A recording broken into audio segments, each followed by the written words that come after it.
Hello and welcome to the broadcast. My name is Jacky Wambiru and this is Lunchtime News. Our sign language interpreter is Lensa Odingo. Well, we have a comprehensive bulletin, and to kick us off, Marsabit Governor Mohammed Ali is challenging the national government to act swiftly and arrest the insecurity situation in the county. Ali's plea comes only days after 3 people were killed in renewed clashes in the area. Religious leaders in the area are in the meantime urging locals not to fall prey to retaliatory attacks, which will only worsen things. Marsabit Town, Marsabit County. Business operations have been grounded to a halt, with traders opting to close shop and stay home in fear of their security. Tension ignited by the killing of 3 people in the last 2 days, among them the chairperson of the Borana Peace Committee, Halake Wako, who was shot dead by unknown assailants in Saku constituency. Pressure is now mounting on the government to reinstate the Kenya Police Reservice to reinforce the security in the vast county. At least hiyo KPRs ya mountain hii turudishiwe, na tulikuwa tunatumia hela kusaidia security team. Wakati huo kulikuwa na hali tulivu, so in a way na wamejua, na hiyo shida tumewaeleza waziwazi. Just like in Laikipia, the people of Marsabit need all the security that they deserve and that they earn by the dint of the constitution, by being Kenyan citizens.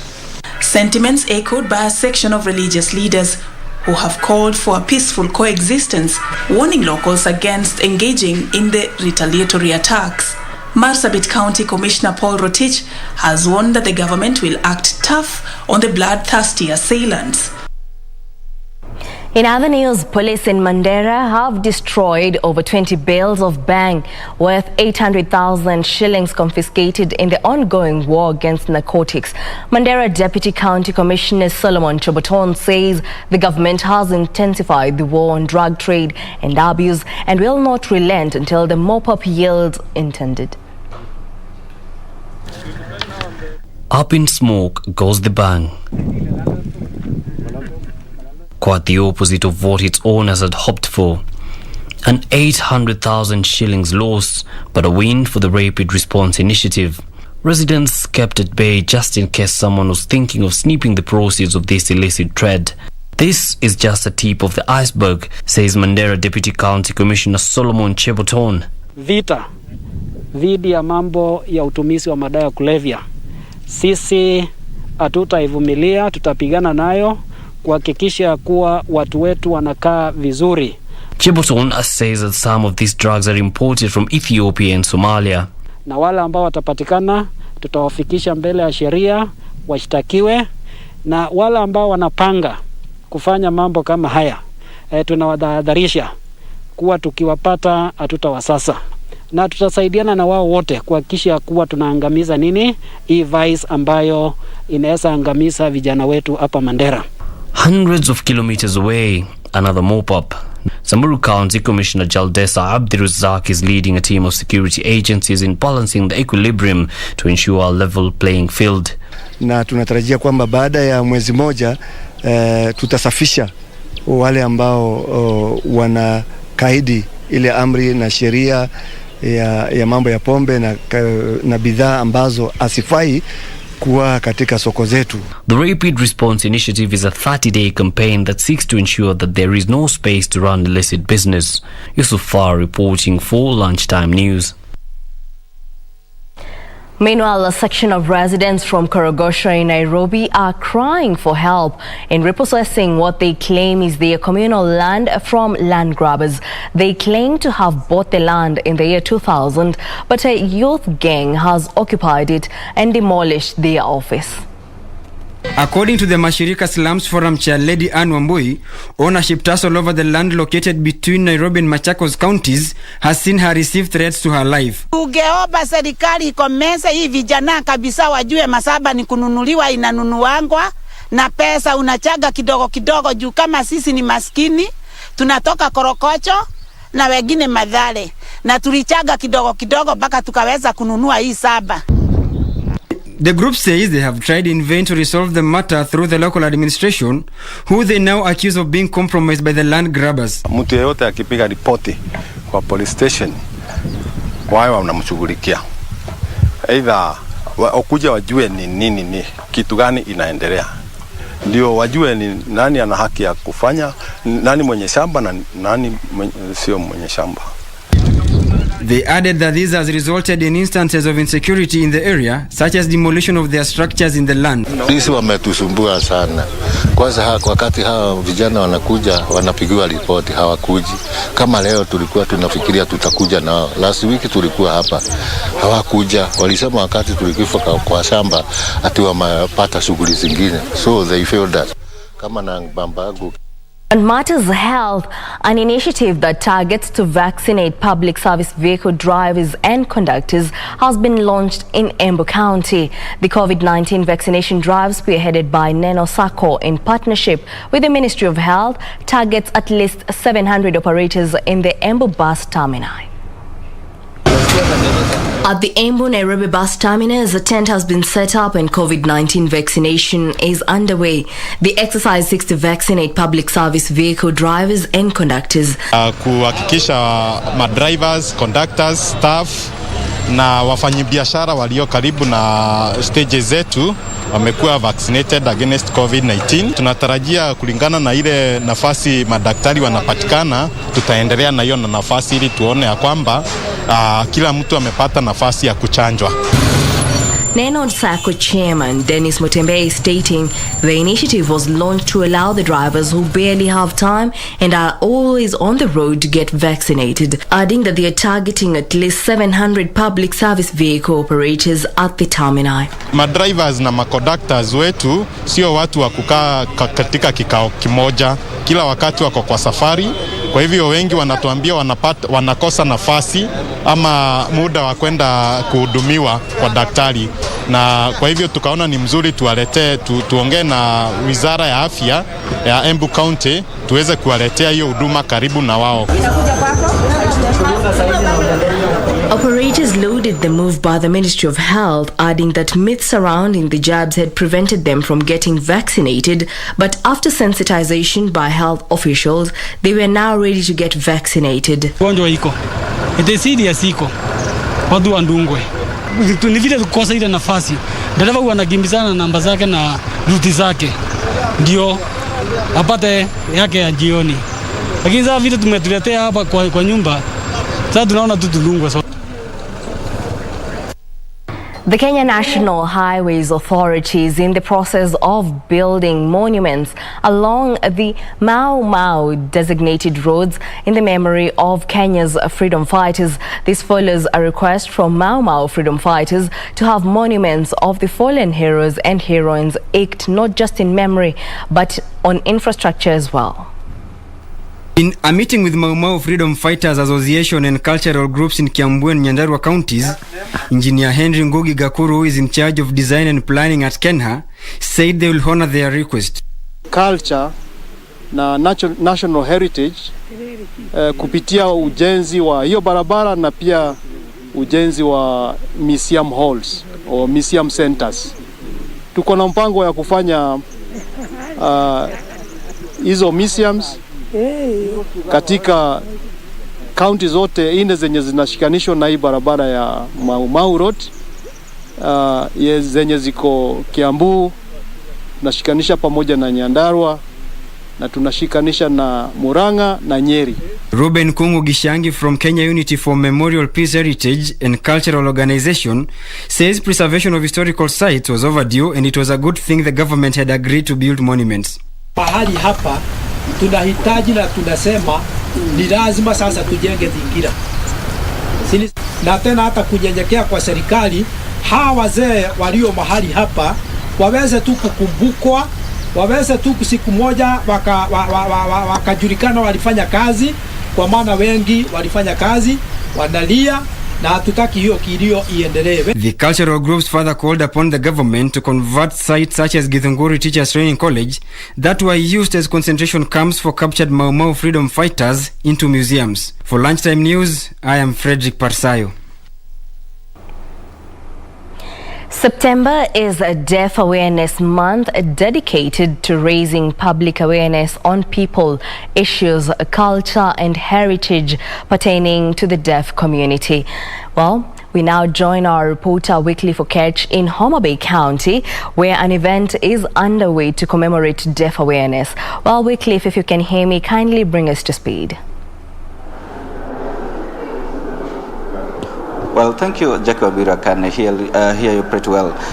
Like you put it outright, that it is the International Week of Awareness for the deaf community, for deaf people actually. And just underway here is a plenary discussion looking into the affairs or the issues that are affecting the thriving deaf communities. And that is the overriding theme for this year, where they are celebrating actually the thriving of deaf communities. And that on that note, Jacky, you will allow me to engage just right away the chairperson, Peter Mushiri, the chairperson for the National Council for Persons with Disabilities, Mr. Peter Mushiri. Welcome, and you're live on KBC Channel 1. Thank you. The overriding theme for this year is to celebrate actually the thriving deaf communities. In your capacity as the national chair, what would you make of the progress for the promotion of the affairs of the deaf people in the country? Thank you so much. First of all, let me say this, that sign language is the official language in this country. But so many people tend to forget that sign language is used with a lot of people, by a lot of people in this country. And number one, we as a council, we have tried to make a lot of awareness around deaf people. And persons with deaf challenges actually encounter a lot of problems. And we as a council, when we are celebrating International Deaf Week, we are trying to make sure that we are bringing this into the doorstep of each and every citizen of this country. Why are we doing this? Because persons with deaf challenges face a lot of challenges. And there is time as a council we usually say a deaf person does not have a secret.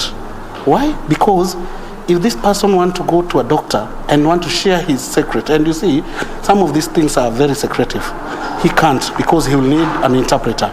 And as a council, we are trying to create this awareness around government and even private sector, so that at least we can get many and many persons who know this language of interpretation. And we have taken a lot of programs, and we have been facing challenges for our deaf brothers and sisters.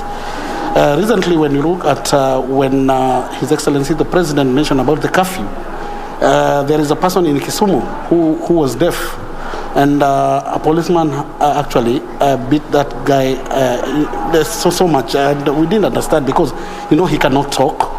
So, and the police is implementing a presidential order.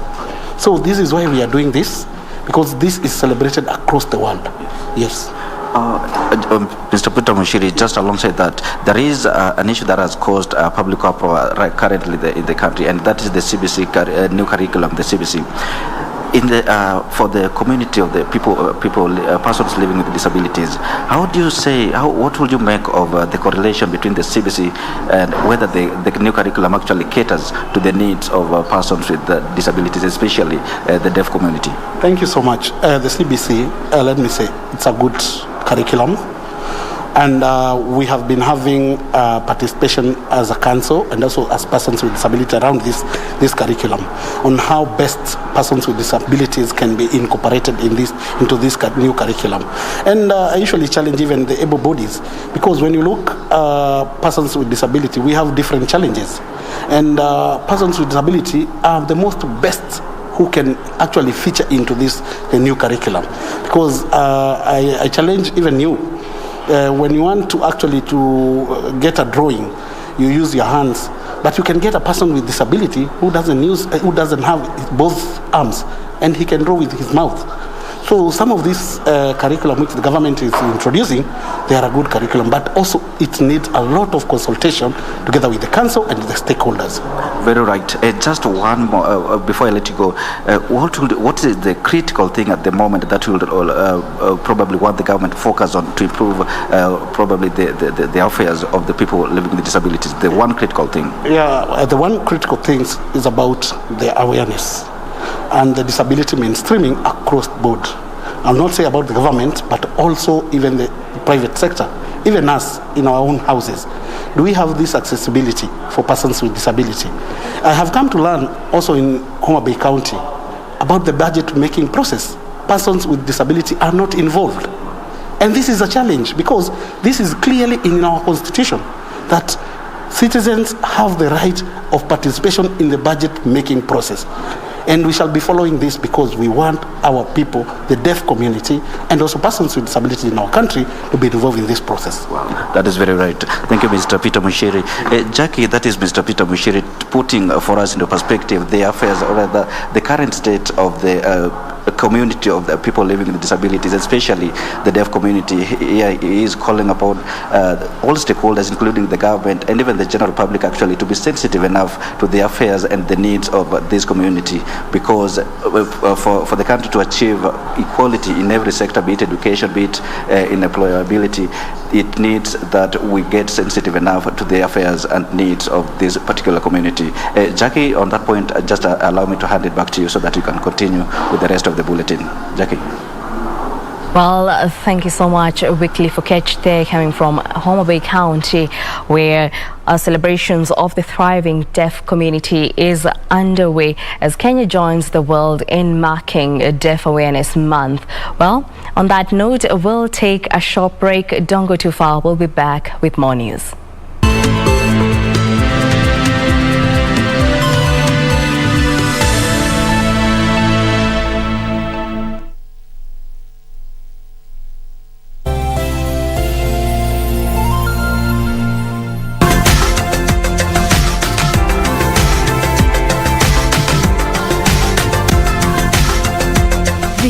Disease is the world's #1 killer, claiming nearly 17 million lives every year. When the blood comes back from the body to the heart, all the oxygen has been extracted from the blood, and it's really coming now to the heart to get replenished with the oxygen, right? What are the long-term complications? So people with heart disease generally face premature disability.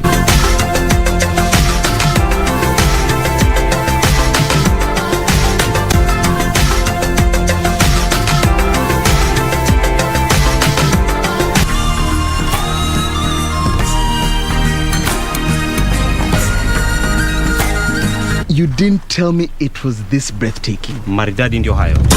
This week on Zurura, we visit a not too distant relative. Ndo nimeambiwa story mingi kuhusu. We also dig deep to discover our African roots and venture into the devil's kitchen. Tumeingia kitchen. That's coming right up on Zurura. Find your adventure.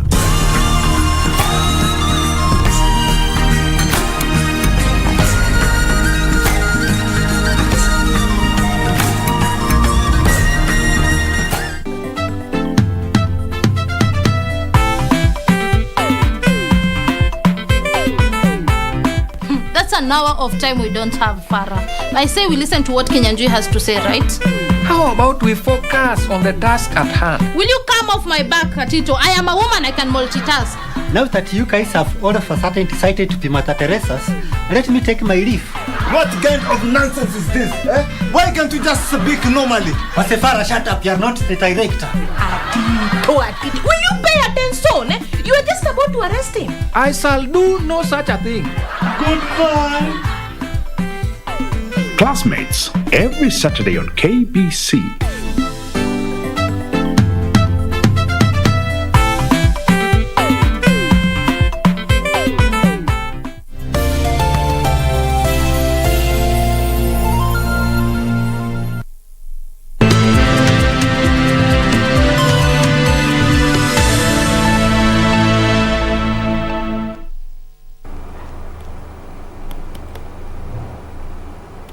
Welcome back. Now let's proceed. A section of leaders from Laikipia County have hailed the leasing program from the Leasing Association of Kenya as it has helped accelerate the improvement of roads across the county. The leaders challenged other county governments to embrace the program, saying the system will enable counties concentrate on other core services.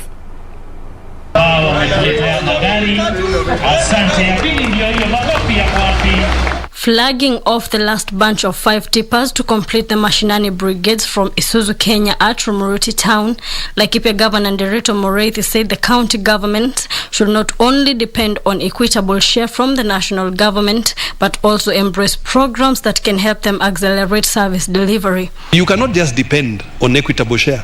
First of all, you have to raise your own resources in taxes as own source revenue. Secondly, you have to look for financial products that can work, like leasing. Moreithi said that since his administration embraced the leasing program, the county government has been able to accelerate rehabilitation of rural roads and connecting them to main towns in a shorter time. In the 2 weeks since we took delivery of another batch of 6 trucks, and we headed to Olmoran because of the circumstance there, and we thank the honorable members for understanding that we needed to put a bit of focus there to improve on the security situation. So wananchi wa Laikipia, kama kwako barabara ijaundwa, sasa ujue we are coming. Tunakuja kwako. Very soon utasikia gari zikiguruma na barabara ikinyoroshwa. Kwa sababu hiyo ndio ile kazi sisi tunataka kutekeleza. Isuzu Kenya Division Director for Sales and Marketing Wanjohi Kangangi said leasing has enhanced efficiency. Isuzu lasts for 20-30 years. So in 5 years, these vehicles will still be very new. So it means that there will be very limited downtime and they will be able to do the work that the residents of Laikipia expect of a good quality machine. The county plans to have 2 brigades in Laikipia East, 2 in Laikipia West and 1 in Laikipia North. Reporting for Lunchtime News, I'm Wambui Otiende.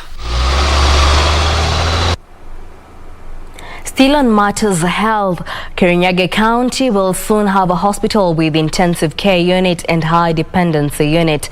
County Governor Anwai Guru, during an inspection tour of Kirugoya Level 5 Hospital, said patients who have been traveling to neighboring counties to treat cancer-related illnesses will in the next 3 months access services in Kirugoya.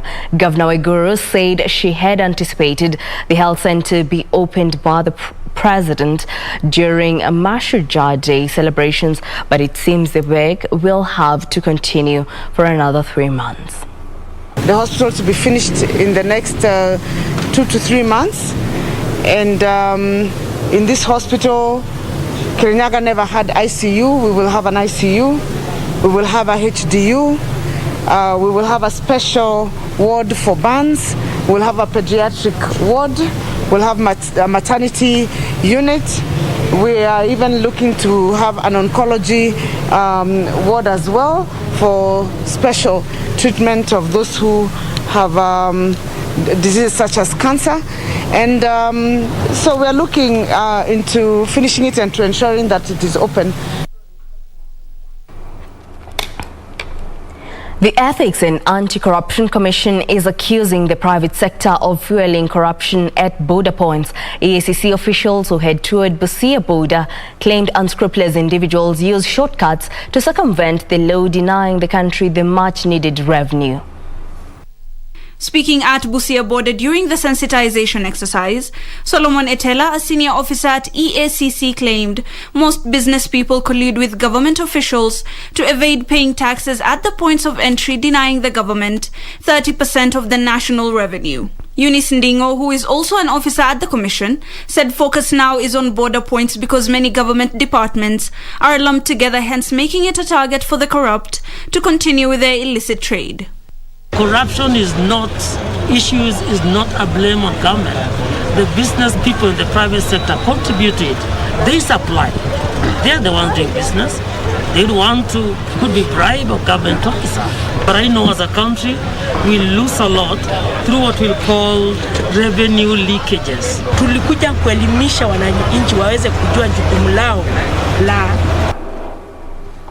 Chief Justice Martha Koome has said COVID-19 pandemic was a silver lining in making justice more accessible to the public. Speaking at the Southern African Chief Justices Forum in Zimbabwe, the CJ said the courts have embraced technology, taking services closer to people, but the only challenges has been internet penetration and power connectivity among the rural population.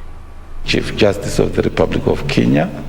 While chairing a panel discussion on country perspectives and experiences in the use of technology and online services, including online courts, during the annual Southern African Chief Justices Forum at Victoria Falls in Zimbabwe, Chief Justice Martha Koome said African countries have challenges of internet and power connectivity, which affects access to justice for majority of litigants in the rural settings.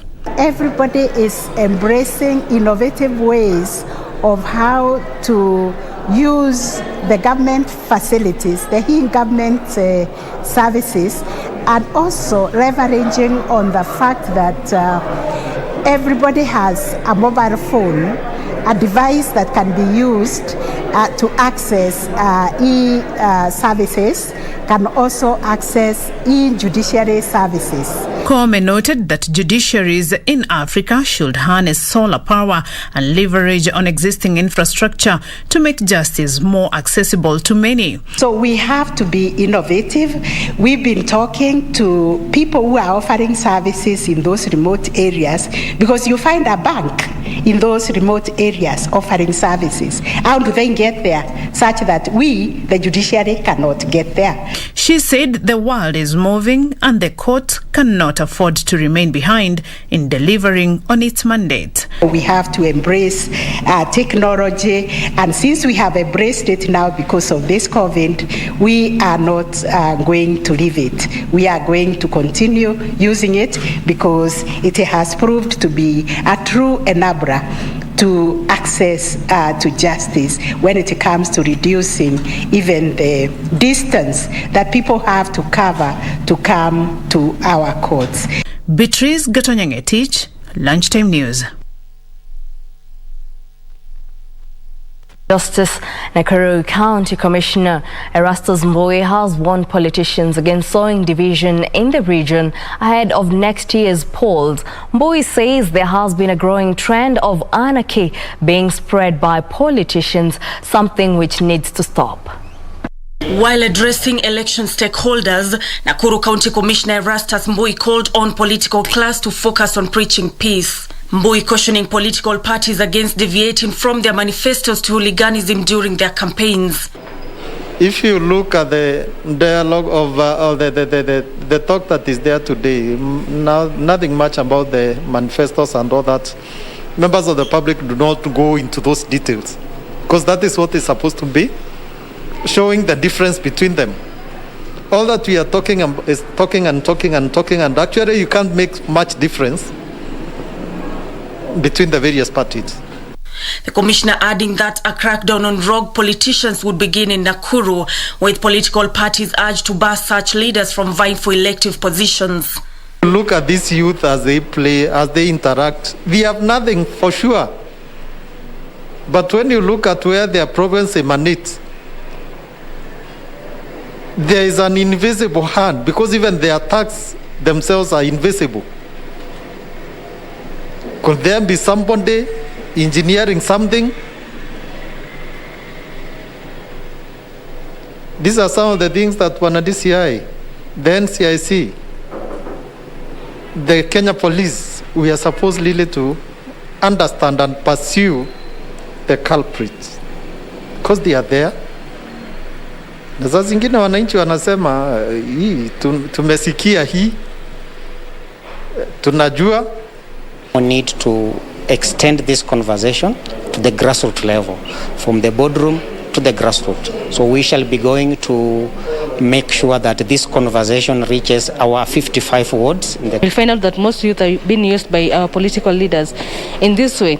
Most of the users are used to easy money, and the politicians give them easy money, not knowing and for them not understanding that easy money that you'll use it in a short timeline.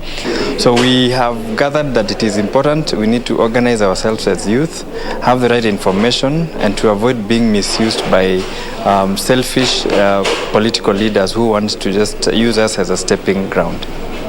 Nancy Okware, Lunchtime News.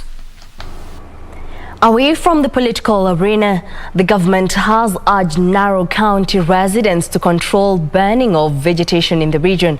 Farmers are being advised to shun fire-related activities in land preparation and instead collect and dispose of the weed. Narok County Conservator Safari Opio says burning of weed will exacerbate the ongoing drought. Kuna kiangazi kingi sehemu nyingi. Kwa hivyo tunaambia wakulima wale ambao wanatengeneza mashamba yao wajaribu wasitumie moto kwa sababu kuna upepo mwingi na huo upepo huenda ikasambaza moto na ikadhuru sehemu nyingi za msitu na pia manyumba zetu. Opio discouraged charcoal burning and cedar tree harvesting because the species take long to mature. Tunajaribu kuwahimiza wawache kukata miti na kuchoma makaa. Ni heri utumie miti kwa kuni kuliko kuchoma makaa ambayo ni uharibifu na Meanwhile, representatives drawn from 9 community-based organizations in Narok County have benefited from a 3-day training on tree nursery establishment by the National Environment Trust Fund. Speaking after the training, Gloria Macau, the Resource Mobilization Officer Trust Fund, said she is optimistic that through the program, Narok County shall be able to produce 1 million seedlings ahead of the rains season. Implementation of this program, we are hoping that Narok County is going to be able to produce at least 1 million seedlings for planting through the help of our partners, Kenya Forest Service and KEFRI. Makikundi tofauti katika hii Kenya yetu akishikana pamoja na kufanya kama net fund, dunia mzima inaweza kuwa na positive changes kwa mambo ya mazingira. The program seeks to ensure government's 10% forest cover directive is met by 2022 within arid and semi-arid counties. Jacqueline Masharia for Lunchtime News.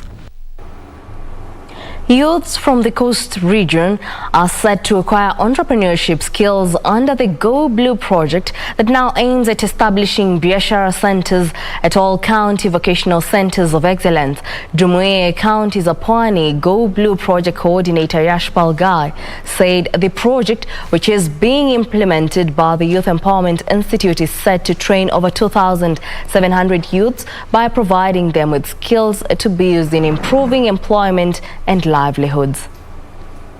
Under the Go Blue project, youth will acquire skills that will promote growth of micro and small medium enterprises in the 4 predetermined sectors of the regional bloc, namely transport and logistics, maritime security, vessel repair maintenance, and matters hospitality. Officials from Tana River and Taita Taveta counties say the move will help alleviate poverty and empower the youth. And these biashara centers are going to serve young people in terms of helping them to learn more about businesses, licenses, the procedures of doing the businesses.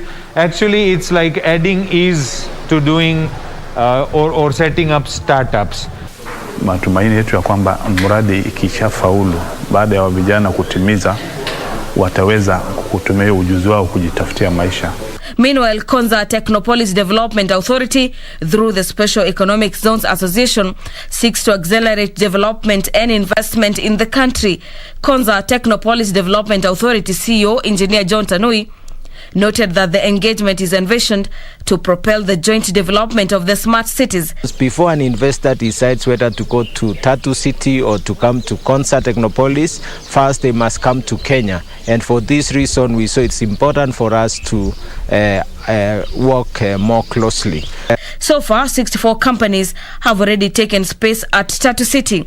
For Lunchtime News, I'm Gladys Mungai.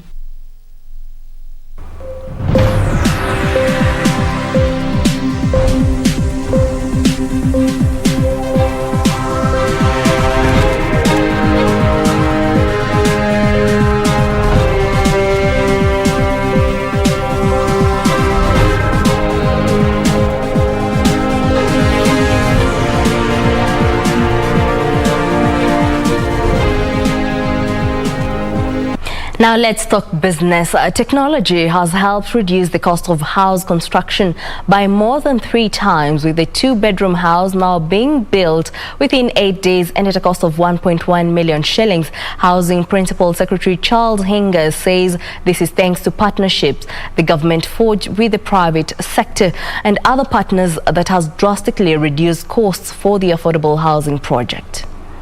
Housing Principal Secretary Charles Hinga says the government estimated that it required 1.2 trillion shillings to finance construction of the 500,000 housing units. He says this is because in 2018 it cost about 80,000 shillings per square meter to construct houses in Kenya.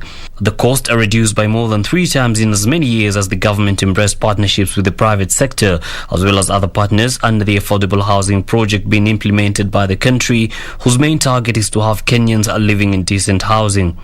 Affordable housing is not government coming to build a house for you. Affordable housing is government enabling you to have choice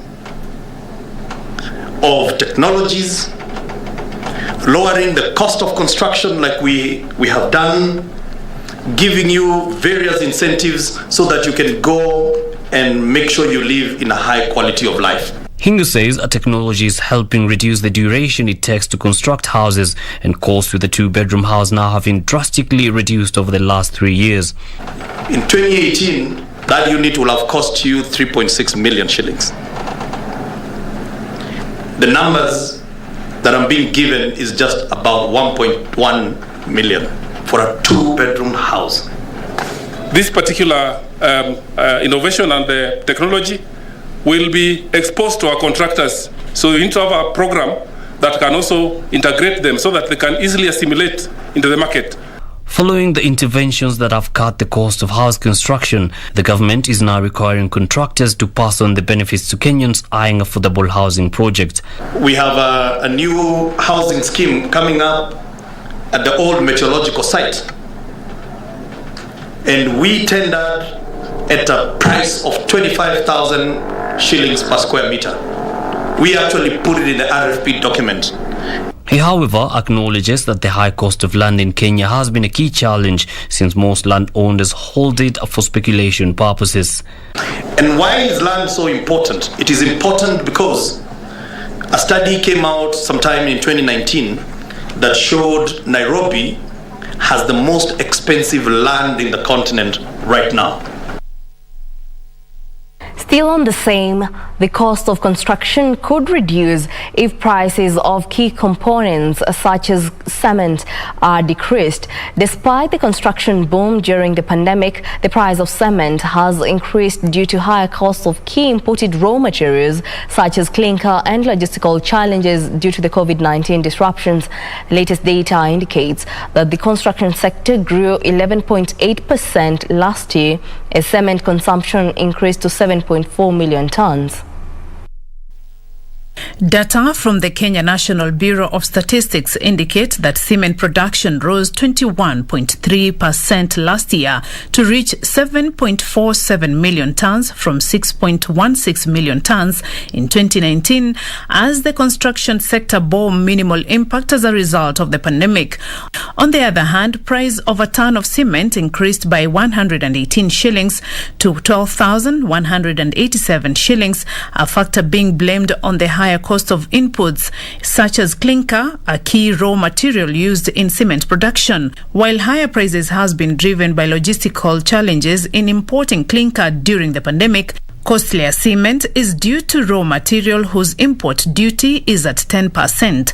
In 2020, Kenya's cement clinker import rose to 2 million tons from 1.8 million tons the previous year, while a total value rose from 8.4 billion shillings to 8.6 billion shillings. This, according to Ian Joroge, a registered engineer, could increase further. Joroge says cement manufacturers are paying 10% import duty to bring in nearly 2 tons of clinker annually, while National Cement and Mombasa Cement plants remain underutilized. Several firms have announced plans to expand their clinker capacities by 2023, and these will send production capacity to 10.7 million tons, further adding to idle capacity. Cement consumption rose significantly from 6.1 million tons in 2019 to 7.4 million tons in 2020, representing an increase of 20.3%. During the period, the price of a ton of clinker rose 6.8% to 4,619 shillings. According to Njoroge, clinker imports into the country equals job exports and loss of foreign exchange needed to support the shilling. In 2018, National Simba Cement established a 2.8 billion shillings clinker factory in Kajiado with a capacity to produce 1.2 million tons of clinker annually. A further reduction in the cost of cement as part of our collective effort to bring the cost of building materials within the reach of those ready to put their efforts and capital into building new homes and businesses. Bamburi, East African Portland Cement, Mombasa Cement and National Cement also have clinker production lines. 4,500 flower farm workers are set to benefit from new energy sources in a movement to promote clean and sustainable energy. Among the farms that would benefit from the 5-year program Kitty, run by Fair Trade Africa, are Aquila and Sian in Nakuru and Penta and Sembi Flowers in Murang'a County. These and more in our Business News Roundup. Under the Kenya Rose project that is run by Fair Trade Africa, 4,500 workers from 4 flower farms in Nakuru and Murang'a counties will benefit from cooking gas and solar panels for use in their homes. This comes at a time when the price of cooking gas have risen sharply, forcing families to use firewood, raising fears of eroding gains made in increasing the current forest cover. According to Fair Trade Africa, they are keen to have workers shift from the perennial use of fuel like kerosene to clean energy. It would be important to enhance awareness of effects of conventional cooking energy that majority of us rely on in our households, which eventually emit harmful gases that cumulatively lead to climate change.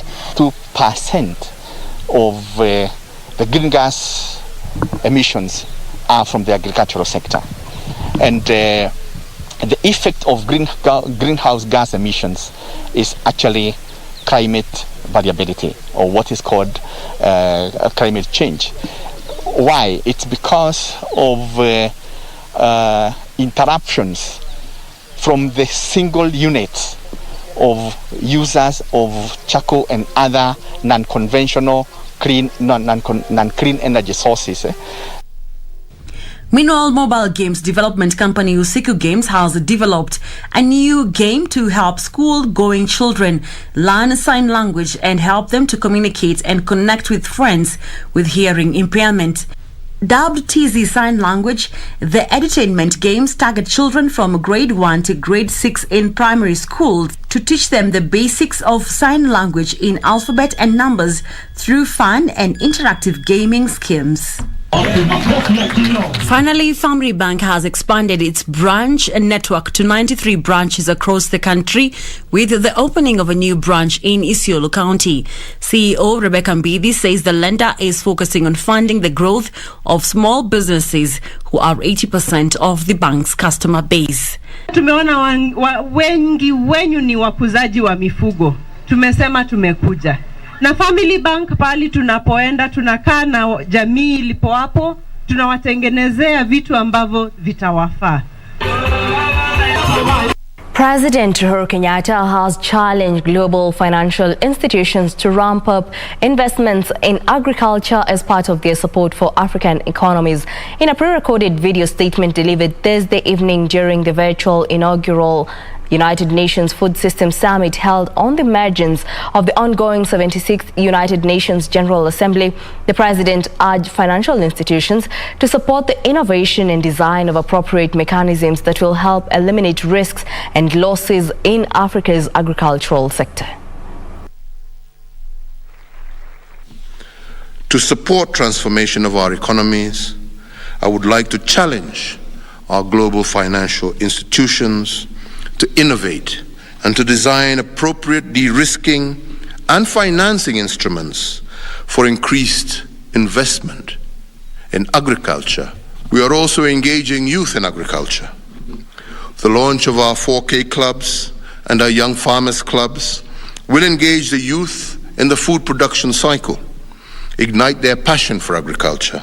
We are also increasing access to nutritious foods and diversifying the diet by bringing back forgotten and neglected traditional foods, investing in fisheries, aquaculture, livestock, fruit and vegetable farming.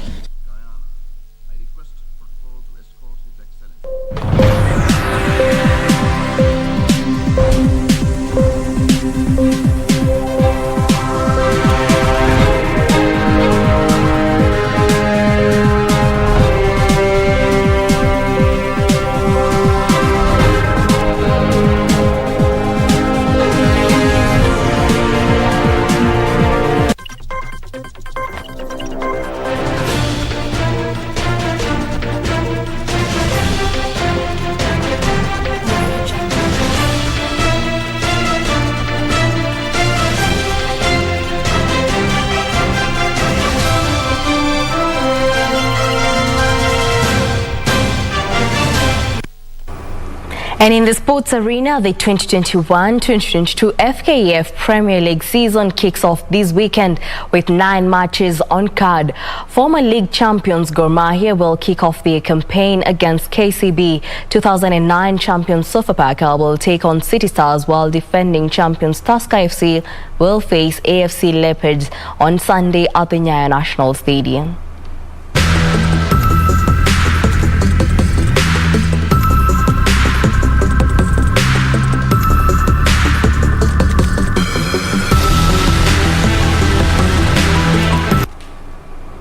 The pressure continued to grow on Barcelona boss Ronald Koeman after his side were held to a frustrating goalless draw at lowly Cadiz.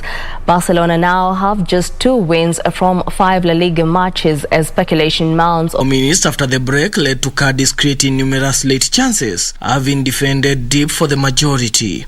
Alvaro Negredo, Salvi Sanchez and Anthony Lozano were all denied by Ter Stegen, while at the other end, Dipe was guilty of squandering several good opportunities for Barcelona side, lacking quality but full of fight. The frustration got to better for Koeman in injury time, as he was sent from the sidelines for arguing against a late booking for Sergio Busquets. Barcelona now have just 2 wins from 5 La Liga matches, as speculations mount over Koeman's future. Daniel Mwendwa, Sports. High-flying Chelsea are targeting a record 4 consecutive victories against Manchester City in all competitions for the first time.